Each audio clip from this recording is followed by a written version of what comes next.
সুদানে দিনে দিনে তীব্র হচ্ছে র্যাপিড সাপোর্ট ফোর্সেস বা আরএসএফ এর দৌরাত্ম্য। একের পর এক বড় পরিসরের অমানবিক হামলা চালিয়ে যাচ্ছে আধা সামরিক বাহিনীটি। স্থানীয় সময় মঙ্গলবার সুদানের উত্তরাঞ্চলের দারফুরের মিস্তেরিহা শহরে বেসামরিক নাগরিকদের ওপর ভয়াবহ হামলা চালিয়েছে আরএসএফ। এতে নারী ও শিশুসহ বেশ কয়েকজন নিহত হয়েছেন, আহত হয়েছেন আরও অনেকে। এই হামলায় শহরের একমাত্র স্বাস্থ্যকেন্দ্র ধ্বংস হয়ে গেছে, চিকিৎসকরাও আক্রমণের শিকার হয়েছেন। এদিকে সুদানের কর্দফান অঞ্চলে খাদ্য নিরাপত্তার সংকট তীব্র হয়েছে। জাতিসংঘ জানিয়েছে দিলিং এবং কাদুগুলি শহরে খাদ্য, চিকিৎসা ও জরুরি সহায়তার প্রয়োজন চরম পর্যায়ে পৌঁছেছে। কাদুগলিতে দুর্ভিক্ষের ঘোষণা দিয়েছে জাতিসংঘ। একই ধরনের পরিস্থিতি দিলিংয়েও তৈরি হতে পারে বলে সতর্ক করেছে মানবাধিকার সংস্থাটি।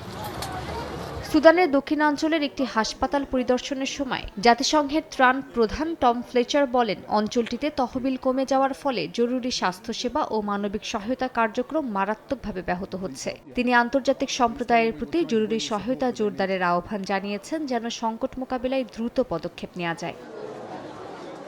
জাতিসংঘের মহাসচিব আন্তোনিও গুতেরেস ফিনল্যান্ডের পেক্কা হাভিস্তোকে সুদানের জন্য নতুন ব্যক্তিগত দূত নিযুক্ত করেছেন। তিনি আরএসএফ এবং সুদানের সেনাবাহিনীর মধ্যে চলমান সংঘর্ষ সমাধানে মধ্যস্থতার চেষ্টা করবেন। পেক্কা হাভিস্তো 2019 থেকে 2023 সাল পর্যন্ত ফিনল্যান্ডের পররাষ্ট্রমন্ত্রী হিসেবে দায়িত্ব পালন করেছেন এবং বর্তমানে ফিনিশ পার্লামেন্টের সদস্য।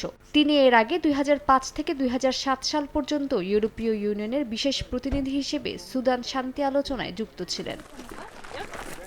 মালিহা সুহরওয়ার্দী, সময় সংবাদ।